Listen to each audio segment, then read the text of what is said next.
Hiniling ng DOJ na pag-isahin na lang ang 3 kasong isinampa laban kay Senator Leila de Lima at pagbawalan ang magkabilang panig na talakayin ito sa publiko. Umalma naman ang kapartido ni de Lima sa pagtanggal ng Senate security sa kulungan ng senadora. Balitang hatid ni Mark Salazar.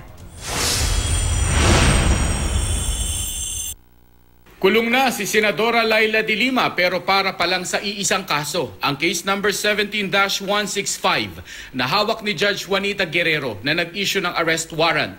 2 iba pang kaso ang hinaharap niya kabilang ang hawak ni Judge Patria Manalastas de Leon na nagkaroon ng pagdinig. Utos ng korte sa defense at prosecution panels magkomento sa loob ng 10 araw bago desisyonan ang hiling ni de Lima na ibasura ang kaso. Pero bagong hiling ng DOJ, pag-isahin na lang ang 3 kaso. Pare-pareho lang naman daw ang kaso at mga ebidensyang gagamitin nila. We cited yung similar.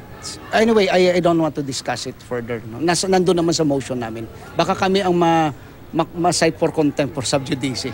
At ang gusto nilang humawak ng 3 kaso, si Guerrero na nagpa-aresto kay de Lima at nakabanggaan na ng senadora noong taong 2011 kaugnay sa kaso ng Alabang Boys. Tinawag kasi ni nooy Justice Secretary de Lima na gross misappreciation of procedure ang pag-acquit ni Guerrero sa Alabang Boys dahil hindi raw na-establish ang lahat ng ugnayan sa chain of custody ng mga nakumpiska sa kanilang droga. We feel that they want Judge Guerrero to hear the case. Well, we know naman that it was Judge Guerrero who issued the warrant of arrest against Senator de Lima. So yun. So we oppose po the motion for consolidation. Kaugnay naman sa kasong hawak ni Guerrero, hiniling ng DOJ na bawalan ang parehong panig na talakayin ito sa publiko. Kabilang si de Lima at si Justice Secretary Vitaliano Aguirre II. Because they are as if conditioning the minds of the public that the case that are filed against the accused are weak.